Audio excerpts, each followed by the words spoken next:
All right, folks. So thank you for coming and welcome again to our AirMiners event today. My name is Jason Grillo. I'm the event director for AirMiners. Today we are starting a new series of events that we're going to come back to on occasion on arts and culture and design for carbon removal. So why are we doing this? It's important that carbon removal as a new industry, that we gain a greater degree of social acceptance. And what better way to do so than to improve the lived experiences of people with carbon removal? And that can be through a tangible experience they have, a visual experience they have, an auditory experience they have with some product or service that owes its existence to removing carbon from the air. To that end, today, we're going to start off with carbon removal for textiles. And we have Natalie Braxton, who's been spearheading the effort to make this event possible today. She's going to be a moderator, as well as Lucia, Hanacek, and Neeka, Mashouf, entrepreneurs who have started companies predicated on creating fabrics and fashions on removing carbon from the atmosphere. So, as well as experiences elsewhere in the fashion industry. So to that end, I'm going to soon cede the stage to Natalie and Lucia and Neeka. I'll be back here a little bit before the top of the hour with a couple of announcements about our next events, year-ending events, as well as to talk about some next steps that people can take if they want to continue to participate and reach out to people in this area. So welcome again, and look forward to having a wonderful event. And with that, Natalie, please. Hi, everybody. It's so good to be here. Some of you I know, and some of you are people I'm yet to meet. I'm Natalie Braxton. I have an arts and media background. I went to art school, and I also went to grad school for narrative and more creativity.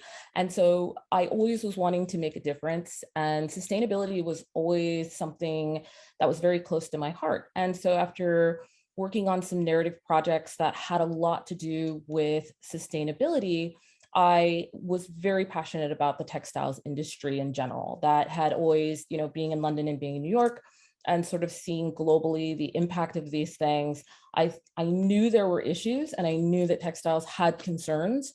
But when I decided to step out and starting to become more of an entrepreneur, I thought, if I'm going to bring a product onto the marketplace, I want to do it as sustainably as possible. And I found that for me, coming from a non-science background and making the numbers work for investors was very, very challenging. And so I started asking questions. My main focus in textiles was the microplastics. That's where it started for me. I saw that. I saw the microfibers. And I looked at some of the different data, like 0.5 million tons of microfibers from washing synthetics are released every year. I then looked at the fact that 10% of global greenhouse gas emissions are caused by clothing and footwear production, and that this is more than all international flights and maritime shipping combined. And so when I just even saw that, I said, wow, how do I help make this better? And so enter coming into the carbon and AirMiners world and the carbon sequestration world. And Jason and Tito Janowski and Jason Grillo have made this such an awesome opportunity. They really opened this up to me as an artist, and we started conversing. And then from there, we decided to open this up to the whole community, because we really want to see more people come into this and not be afraid to ask questions or get involved. And I'm really passionate about this. Currently, I'm working on my own textile endeavor, as I said, and also looking at how you can measure these things in efficient ways, so that you can really account for nature. And so I'm really fascinated by all of that and how it all works together. And I've had a world-class education and support. Also, big shout out to Julia Castleberg for first having that really in-depth conversation about me, about how meaningful the arts are. And I do think that art is super impactful. So with that, I'm gonna go ahead and open it up so Lucia and Neeka can introduce themselves. Neeka, why don't you go ahead? Yeah, thank you so much, Natalie. Really excited to be here. Thanks everyone for joining. I'm co-founder and CEO of Rubi Labs. My background is in materials engineering, have been working in sustainability and climate through sustainable materials for my whole career, plus, being a serial founder and launching products and ventures from there. So Rubi really combines a lot of the passions in technical research that I started my career in, plus sort of the interest in making industries that touch consumers and are so important to society more sustainable. That's just a little bit of my background, but excited to get to chat with you all and answer any questions you have. Excellent. Thank you so much, Neeka. And Lubica? Maybe you want to unmute. Yeah, no, so yeah, my name is Lubica, but I call myself Lola when I go and get coffee at Starbucks because they can't really pronounce my name. So that's why my screen says Lola. So I answer to both of them. I actually grew up in a communist, what used to be Czechoslovakia. That's why my name is so difficult. And I've always loved clothes and fashion and wanted to be a fashion designer, but as you can imagine, in communist Czechoslovakia, there wasn't really much need for designers. And so I actually, after high school, decided to escape and pursue my passion and came to the US to live the American dream. And I have studied fashion design and spent more than 20 years in the industry in many different roles. I started as a designer. I did product development, supply chain management, and in my career, I have traveled around the world, visiting textile and fashion companies, and have seen on firsthand what the industry does to the environment, and it was pretty heartbreaking. But a few years ago, we were thinking about chasing the cheapest and the fastest fashion, and so even though I kind of was aware of the environmental impact, I was kind of sitting on the background and thinking like, well, somebody will do something about it. 2050 is long time from now, probably won't live that long. And then I had a kid, and having a kid kind of changes you. I have realized that in 2050, he will be in his prime, probably raising my grandkids. And then the environmental impact of the industry just became really personal. And I decided that I can use the expertise and experience I have to do something about it. So Azolla was born. I teamed up with some smart scientists, and we are working on a technology that transforms CO2 directly from air into a biomaterial that can be used for textiles. Excellent. That is so great. And as you can see, this is what I love about this, and this is why I'm passionate. You have scientists coming together with artists, people who've had many years in the industry, so they know the textile and fashion and upholstery industry. They see the potential applications, and there's a lot of inspiring brands out there. I really encourage people to check out whether it's Everlane or Pangaea or Hue, and you may not be familiar with some of these brands right now, but people like Lubica and Neeka and even Dr. Amanda Parks from Pangaea are spearheading this. And really, if you think as an artist, I don't know how I can have this conversation with a scientist, this is a big divide, you're absolutely welcome in this space. In fact, the more questions, the merrier. And it's such an incredible opportunity. And so we're gonna go ahead and start our Q&A. We're gonna run through that. And at the end, we will be taking some open forum questions. But right now, I want to ask both Neeka and Lubica.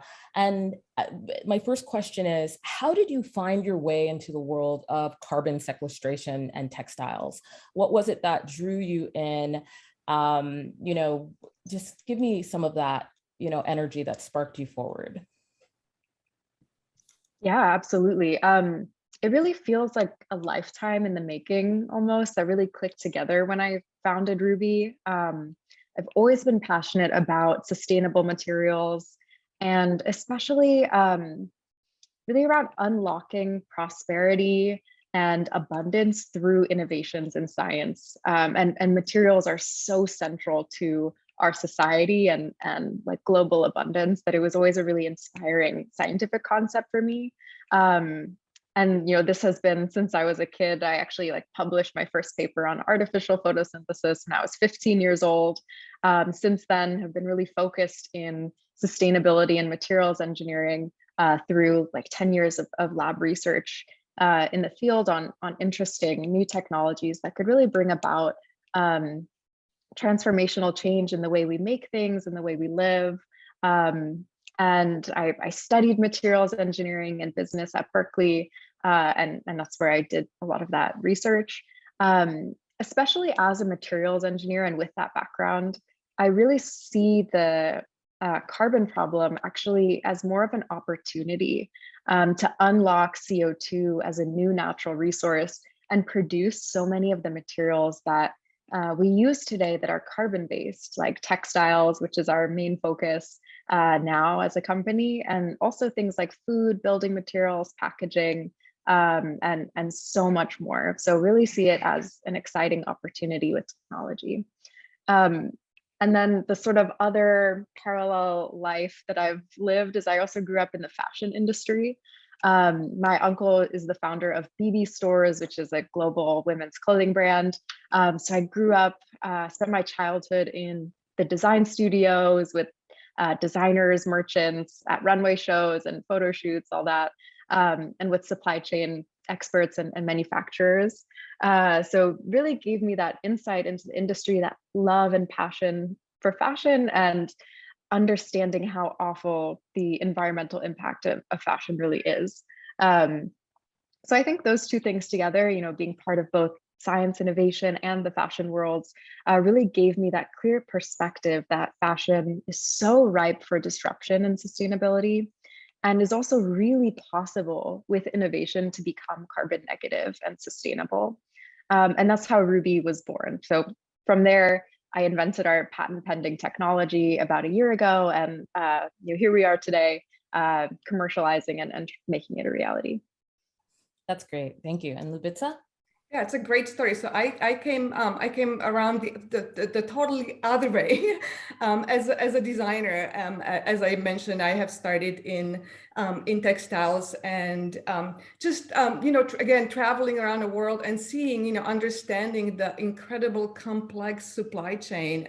There are few. I'll probably shock you with some statistics because I just can't help myself. But some of the garments that you purchase actually have more than 100 different parts that come from more than 100 suppliers, just one garment. Most of the textiles are made from synthetic fibers, which are essentially plastics made from petroleum. Cotton takes up so much water, and there are tons and millions of people around the world that don't have access to drinking water, and the water that's used to cultivate cotton actually could 100 million people could you, 1 million people could have 100 liters of water a day if we were not going to use it to grow cotton, which is amazing to me. 200 million trees are cut down every year and made into textiles. So I came around that way, and I was looking and thinking, okay, so in order for what would be the most impactful aspect to actually change my industry that I love so much, and knowing that most of the environmental impact comes from materials, I was thinking that that's probably the best way to start. I know that there are efforts to change the industry as a whole. As I said, it's so complicated. But as far as textiles, the fibers, that's a good way of starting. And I was talking to our CTO, and we were thinking, well, how does nature make things, right? And we were looking at trees. Trees are being cut down and made into textile fibers. Can we actually mimic that same process in a lab and grow it? And so that's how Azolla was born. So we are using photosynthesis to actually grow a biopolymer in photobioreactors, and that produces a pure material. Right. Wow. As you can see, and what I love about this, there's opportunity from both ends, opportunity to influence the system, opportunity to bring innovation onto the marketplace, and opportunity actually to help in a very humanitarian way by unpacking these important issues. And so my key takeaway in those answers is opportunity. And my second question is, textiles need a lot of innovation, and still there are technological hurdles as well as societal ones. We're focusing on the technological ones here to bringing innovation into the marketplace. How does your innovation provide that? How can you speak to that? Yeah, definitely great question. I think we've seen this over the last few decades of new emerging technologies and startups around textiles trying to commercialize, and a lot of difficulty there making it happen. And I think there's some important reasons why. So our innovation is laser focused on revolutionizing the sustainability of textiles and really fast tracking the adoption of this textile across the industry. And that's why our tech makes the same textiles that fashion brands and textile manufacturers already use today for half the cost of cotton at scale, and completely carbon negative and water and land neutral. And this really comes from our cell-free enzymatic bioproduction system that converts CO2 to cellulose polymers with 100% yield and not a lot of energy, heat, or other inputs. This cellulose then plugs directly into existing textile manufacturing. So the reason why this overcomes some of the main hurdles in the industry, and growing up in the industry gave me and my co-founder this insider knowledge. Quality and performance, price and scalability are table stakes for the apparel industry. And those are things that our product really needs to have at its core. To put in perspective, we're working with some of the largest athletic apparel brands in the world, and they serve so many athletic teams, and performance is key for them. So we don't sacrifice the performance they need out of the textile in a way that other solutions like recycled textiles or other materials might. So really transforming the industry and getting over these hurdles really requires thinking practically. And those other startups over the last few decades, that it's been tough to, we haven't seen them become mainstream in the industry because the culprit is really clearly either performance, price, or scalability issues. So our tech really focuses on hitting all of those key factors. So hitting performance, price, scalability, plus having that revolutionary sustainable footprint that brands really need right now: carbon negative, water and land neutral, something that can really change the industry and change the way that the industry interacts with the planet. Excellent, thank you. Lucia? Well, I actually don't have much to add, because I pretty much would say exactly the same thing. Again, being in the industry for many years, I totally agree that in order to actually be successful and be able to commercialize, you have to have all three components. I mean, you have to have the price, because that's the first consideration. And even though consumers are willing to pay premium, green premium, they just willing to pay very little, not more than 20%. And the quality has to be there, the performance has to be there, because we are so used to having our textiles do certain things and perform. So it is challenging for many of the new startups coming together with both. And we are, for us, similar to what Neeka mentioned, having CO2 as the raw material, it's a free, abundant resource. So that alone should definitely make our technology accessible. The one thing that I want to say is that the fashion brands are definitely very interested in new technologies. And so as far as hurdle of adapting innovation, that is definitely not a hurdle. Fashion is here to influence us, and it touches us. And I can see that, just imagine in a few years, if you can go and buy a t-shirt made out of CO2, how awesome that is. And so, if we can deliver on the quality, performance, and price, we should be successful. Excellent. And I love that, because once again, there are these synergies. We have two different technology companies. There's plenty of room to grow. Older industries are needing an overhaul. We have an industry that's ripe and open for that innovation. And so it leads me into asking, what have been some of the challenges in going to market? That's a little more detailed, but perhaps the textile and fashion industries know they need to change. And you're right, Lucia, they are open, but there is a barrier sometimes between science fiction and science real that's missing. So, any thoughts on that? Yeah, I think it goes back to what Lucia was just saying. The demand is there, willingness to pay is there from brands. They really want to adopt these new solutions, and they know that, if they don't have a carbon plan or a sustainability plan, they'll lose in the long term. So brands know this. So there's willingness there in the industry, but in my mind, the biggest challenge is manufacturing readiness. So for example, for us, we're at, the lab scale, incrementally scaling up and getting to larger volumes. And many of the brands that we're speaking with, they want this in their fall 2022 collection, like massive scale sort of production.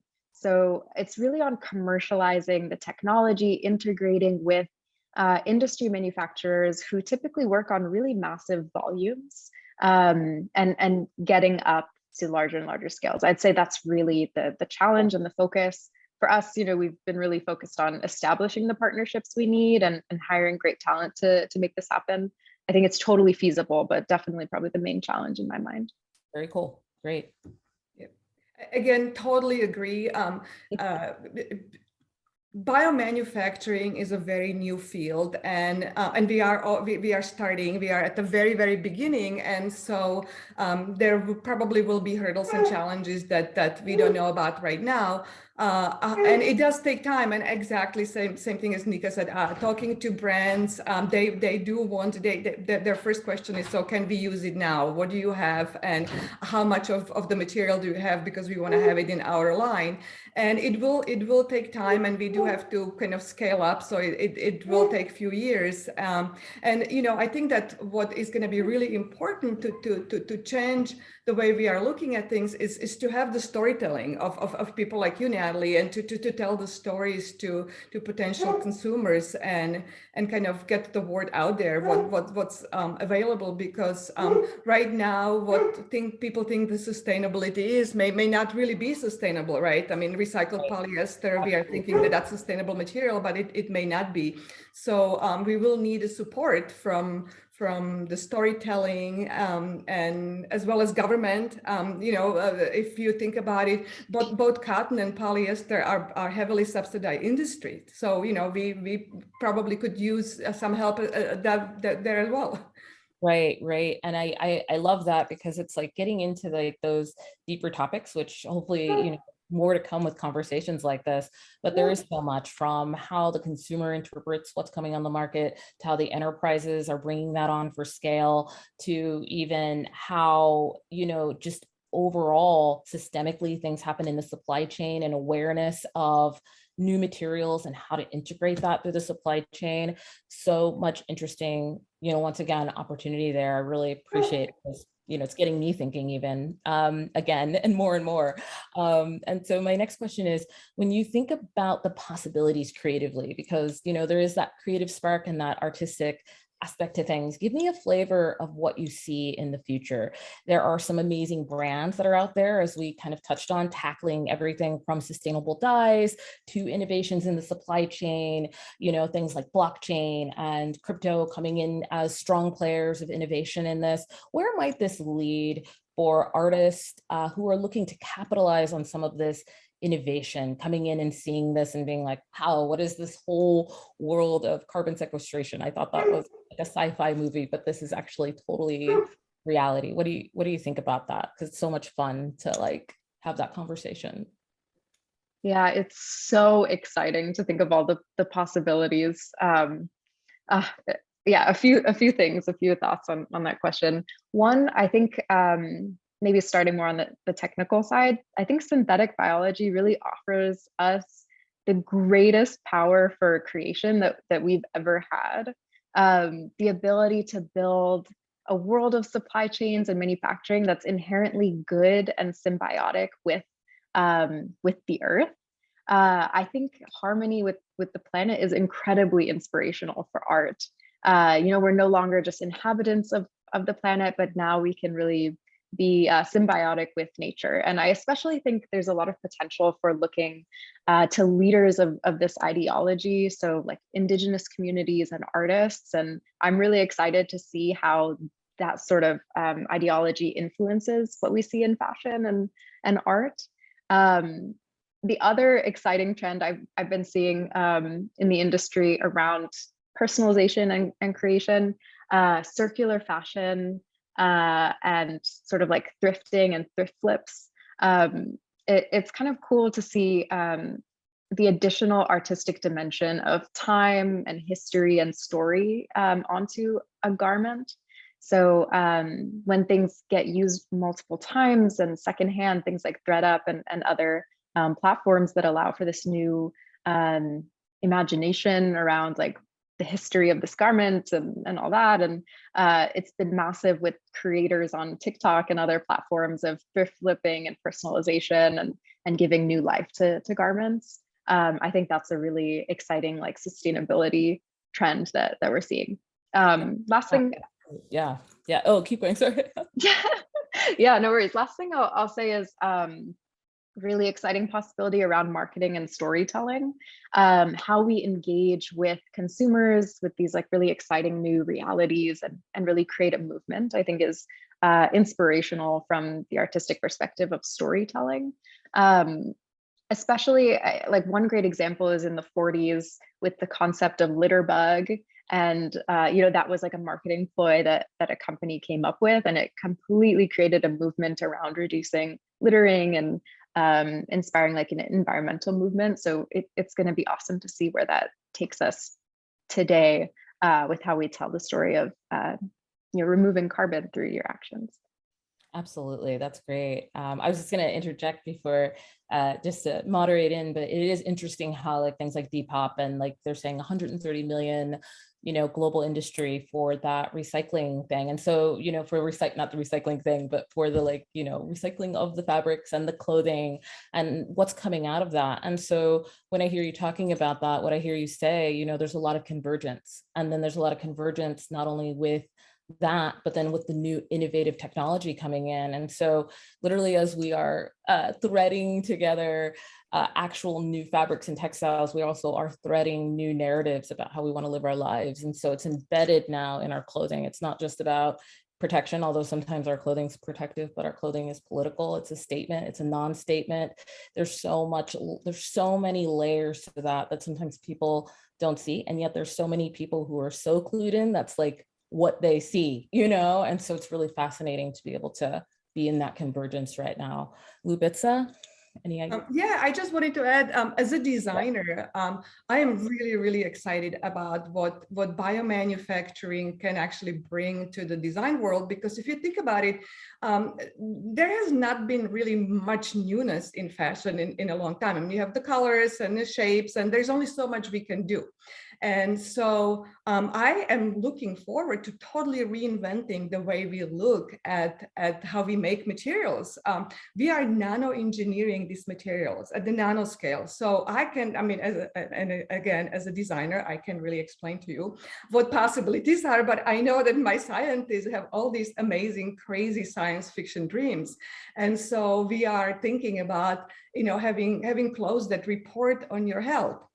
Having clothes that conduct electricity, that can actually recharge your electronics while you're moving, and just all kinds of crazy ideas. So if any of you out there have any other ideas, please let me know. And I just think that there will be innovation that we can even think of, we can even dream of right now. And as I like to say, comparing to going back to 40s again, when the plastics and polyester was invented, we had no idea where it would take us. Today, we cannot imagine world without a yoga pants, which were not possible before polyester and lycra was invented, without disposable tableware and things like that. So I am just looking forward to creating a whole new materials that and products that I can even imagine right now. Wow, I love it. I love how the energy just keeps raising throughout this conversation. And what I love the most about this, when we start really getting creativity in the mix, not only do we get those sparks of innovation and like ideas of what our future looks like, we also get to travel through time, right? We aren't here. We came from a past and now we're present and we're heading into a destination. And so it's such a privilege to travel through time, see so many different perspectives. And once again, not to be cliche and ironic, although I'm going there, we are literally weaving opportunity, we're weaving stories, and we get to wear it. And it's three-dimensional art, and it's also functional.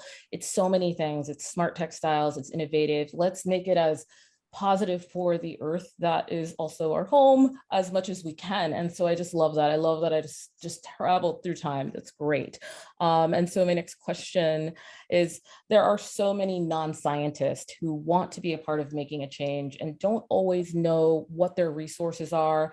And while this is changing, as we've just previously spoken about a little bit, what are ways to dive in and get involved? I know AirMiners is an excellent forum for cross-pollinating ideas and synergies. I have personally benefited from it so much, but I would love for you to speak to that. You know, people might be listening or they're going to be watching this after it's recorded. So hello, audience that's watching it after it's been recorded. Welcome. You know, what are some of those interesting, you know, there's so many communities, there's so many different groups emerging. But when you're getting into this spot, you may be a young designer coming out of school and you're like, what do I do? You may be, you know, and I have to brag on you, Lucia, you've had a really incredible career through Levi's. Not, you know, so many, but that was one of them. You've been an influence there, but I just wanted to give a big shout out for Lucia for that. But what are some of those communities, you know, where you can turn to have that conversation and opportunities?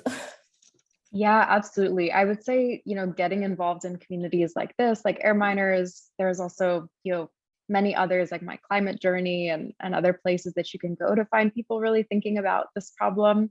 Also, you know, building your own community. And I think it's possible around, you know, just talking about the topics, becoming a creator in the space and sort of attracting people interested in the same topics around you to sort of start having those discussions and conversations, I think would be a great way to meet like-minded people. Also joining startups in the space like mine and Lubitsa's and others, or even, you know, working internally at some of these major companies to influence change and make sure that these solutions are adopted more quickly. And that's something, you know, super cross-functional, doesn't matter what your role is at any of those, at a startup or a company, definitely a way to help make this happen. Yeah, just a few ideas. Awesome, great.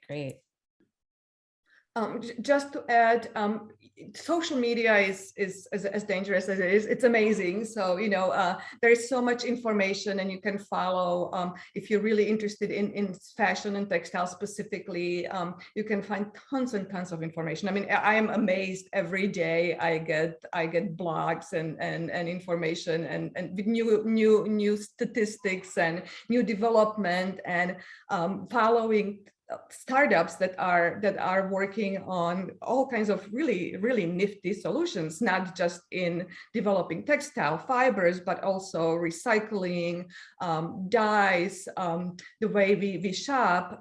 The other thing I would like to encourage people, because, you know, we all are touched by textiles. I mean, everybody has textiles. Just be aware when you're buying things, be aware where it's made, how it's made, what it's made out of.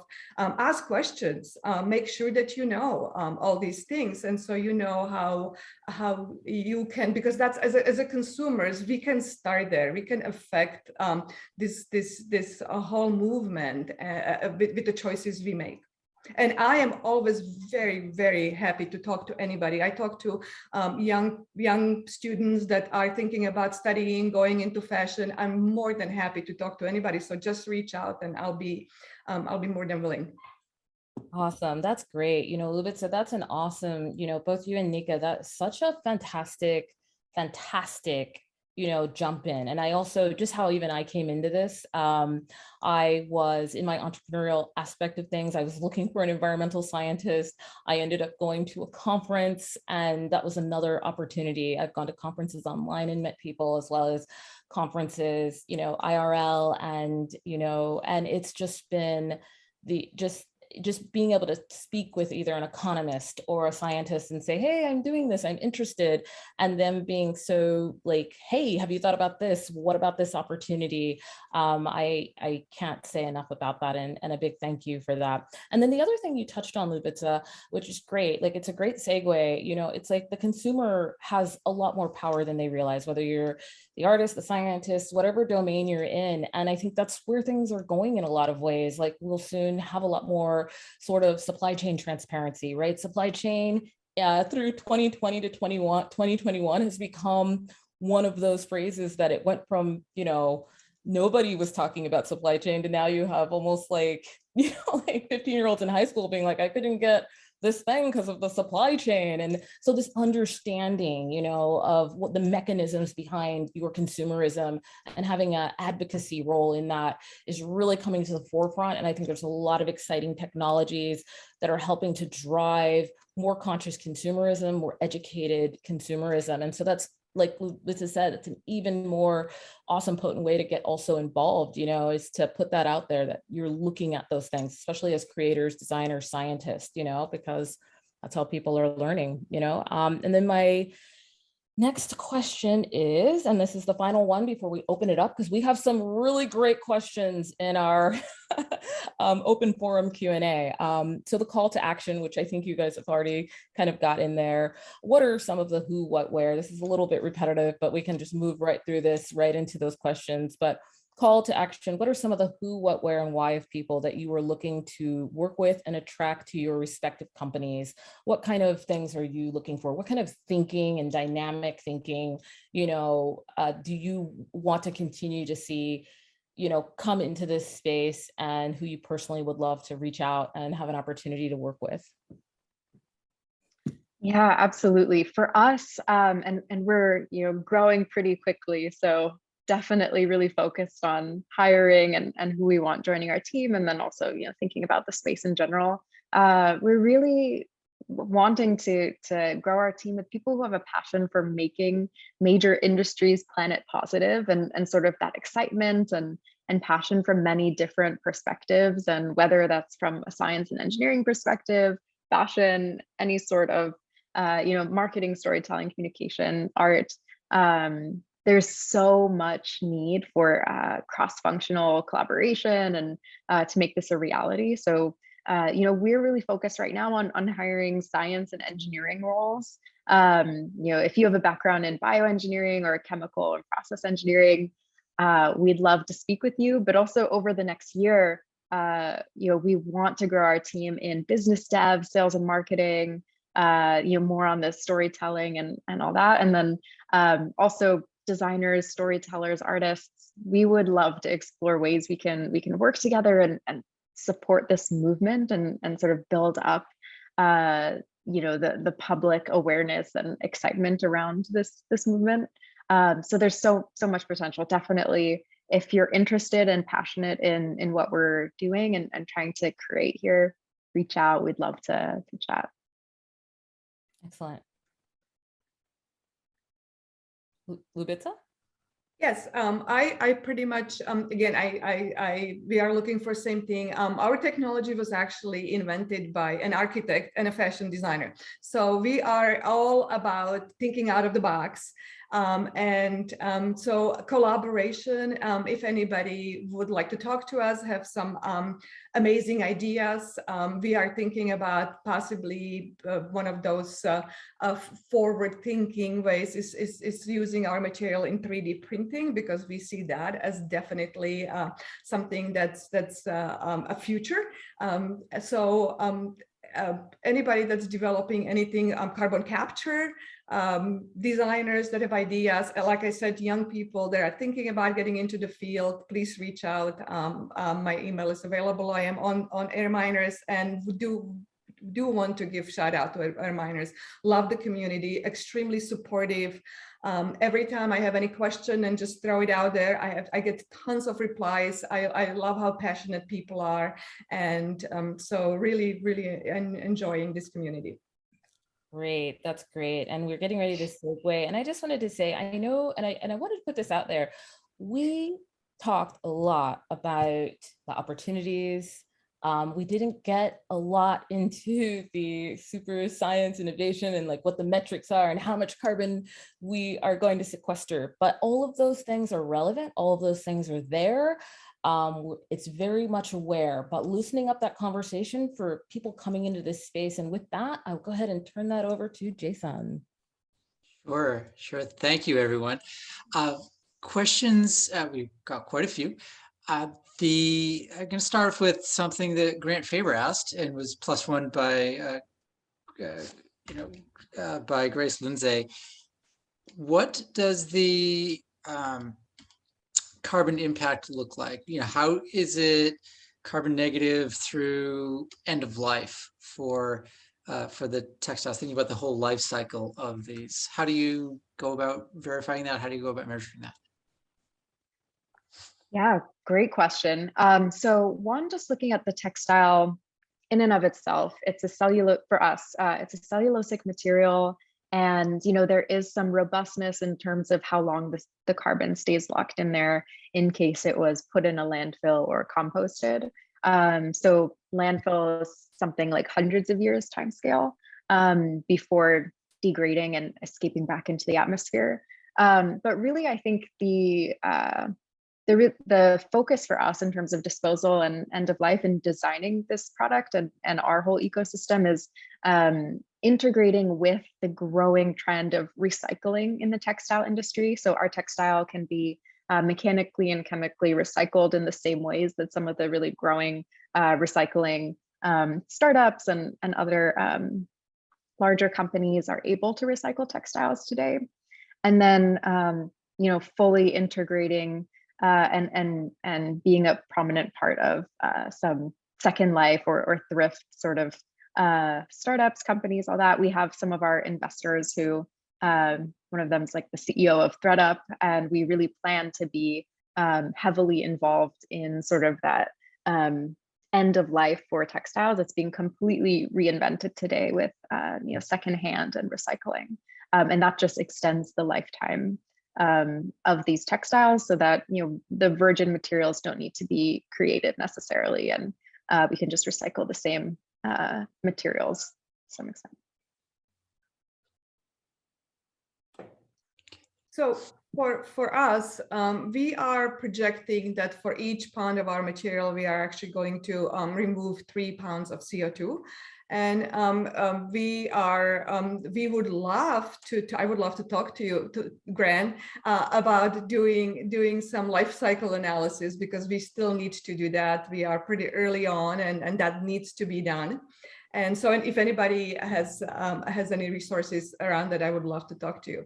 And our biopolymer is similar. It's cellulose based, so pretty much would have the same properties as what Neeka was mentioning, and that's similar to rayon and viscose.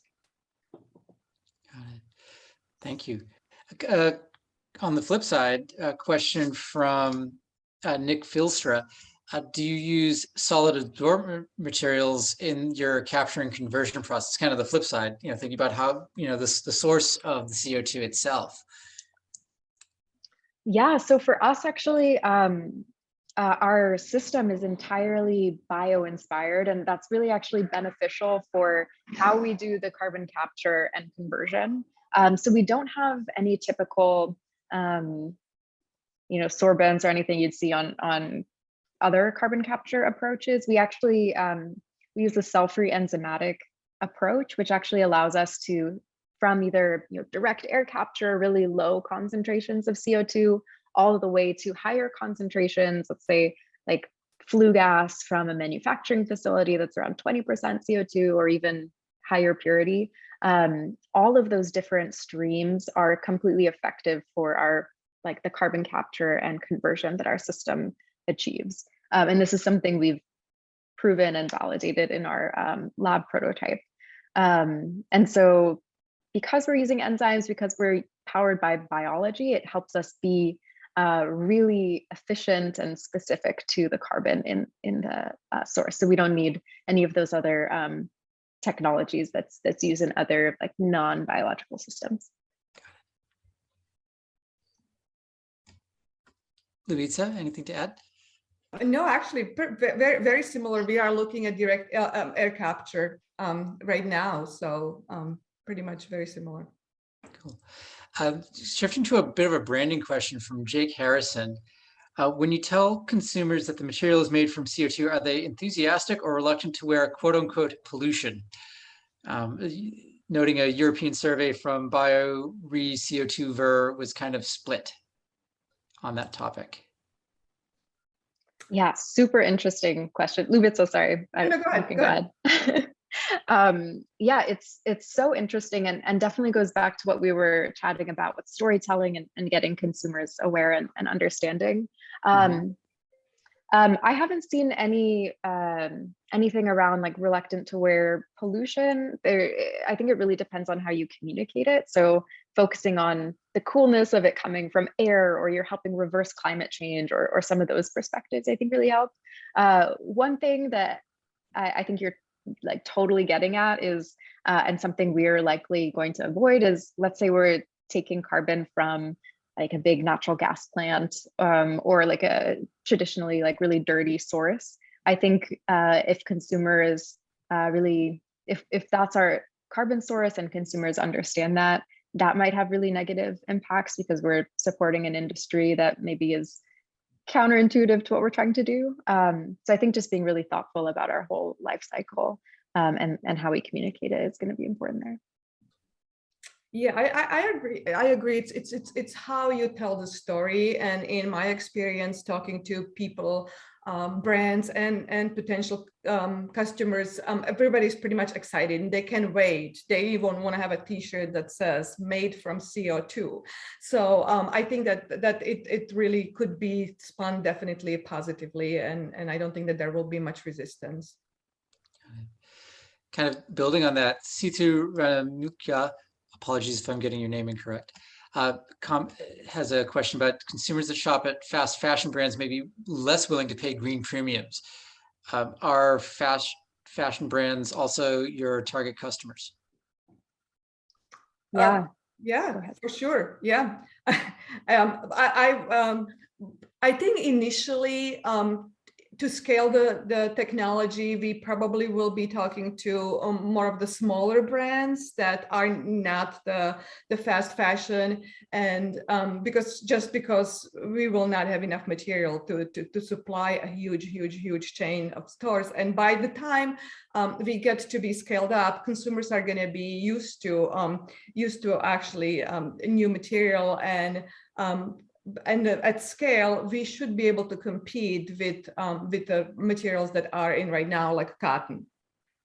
I think that if the consumers, again, it's how do you tell the story, right? So if you do have an option and you have something that's good for the earth and something that's not, and if the consumers are educated, I believe that many of them will make the right choice. I actually have something to add to this too. One of the things I'm passionate about all the different sectors of fashion, and textiles, whether you come out and you're very creative and really, you're specifically into, couture, and that's what you follow, and, very expensive garments.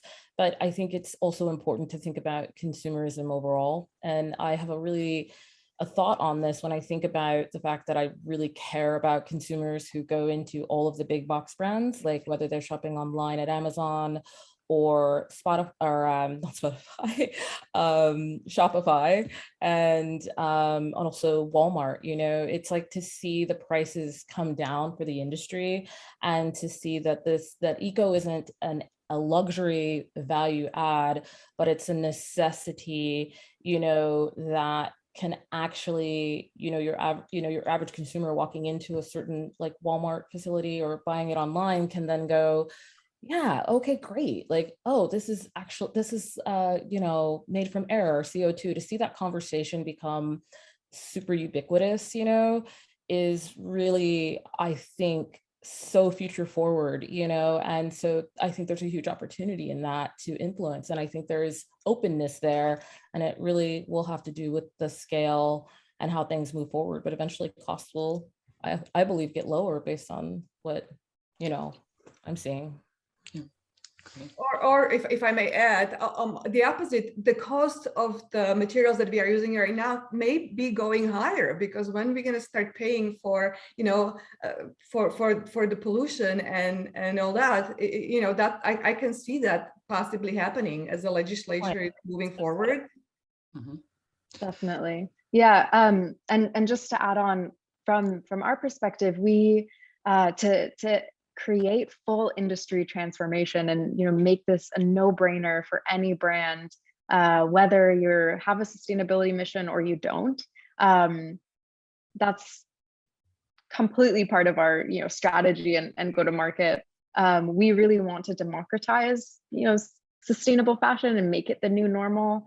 And that really comes with our costs that are competitive with textiles today, and like Lucia was saying, as typical textiles get more expensive in the future, with existing agricultural production methods, I think it'll become even more and more of an apparent difference between prices.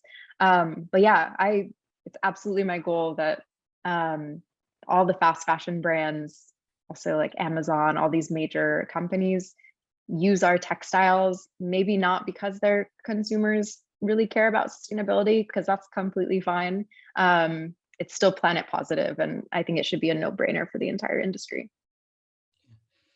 Yeah, the company that comes to mind, hearing your comments, Neeka, is a place called Solugen, where yes, they produce very environmentally friendly chemicals, but their true benefit to the buyers is that they cut out the intermediaries in between, or that there are other process steps, that can produce basically the same type of material without needing additional feedstocks or environment, or having some of the same environmental risks. So interesting.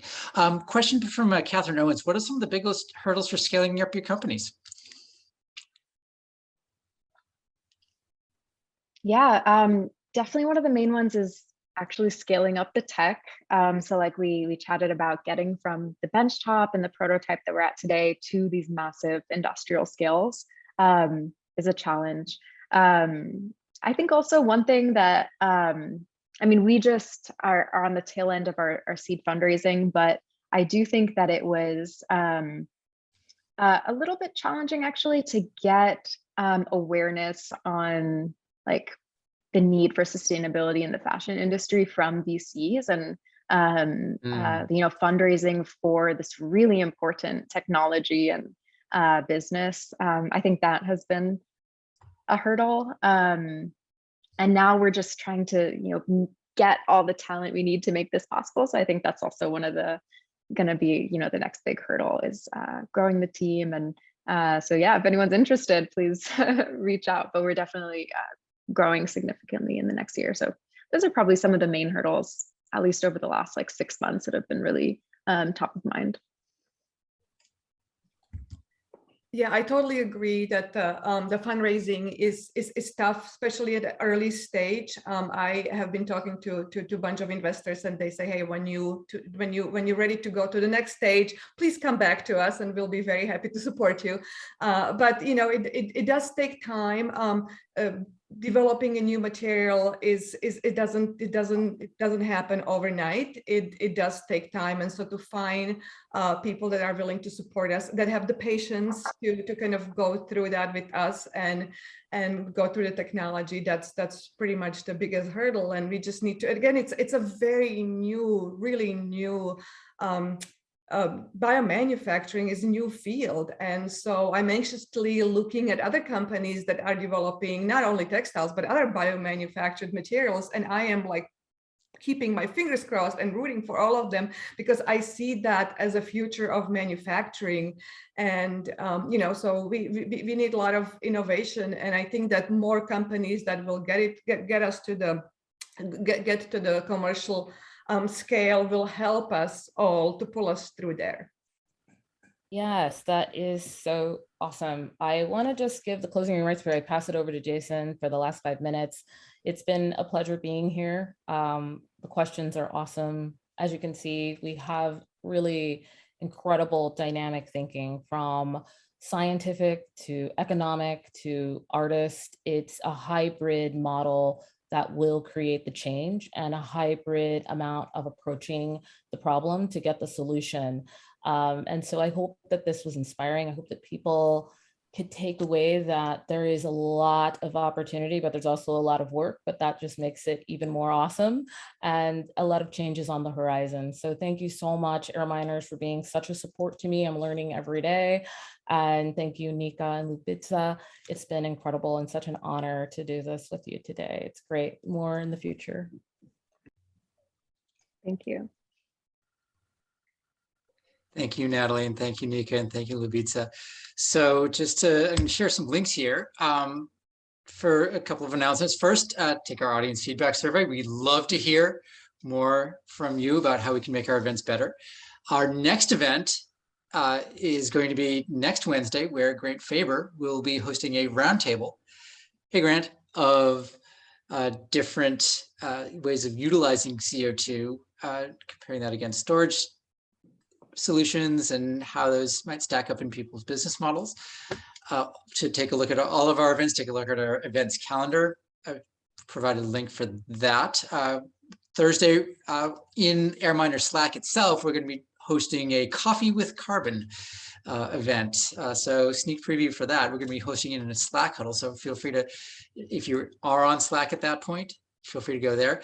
To get into AirMiners, our AirMiners Slack community, I'm going to share a link to apply here. And after this event is done, note that we will record it and put it onto the archive of events on our AirMiners YouTube channel. So thank you all for that. And one final event that we're going to have is our year-end event called the Carbies. That's going to be at December 15th. We'll be asking everyone to share their stories, knowing that storytelling is a critical part of what makes our AirMiners community special, so that we can learn, share, and contribute to the experiences that others have in their travels to carbon removal. So thank you everyone for coming. Thank you once again, Natalie, for moderating, and to Lucia and Neeka for being such excellent guests on our panel today. I'm gonna stop the recording, and then we're gonna go into our breakout rooms so that we can network with each other in groups of 3 or 4 or 5 for a little bit afterwards. So feel free to hang around for that, but don't feel obligated, knowing that we're all busy. We all have things to do. So thank you once again, and we'll see you at our next AirMiners event.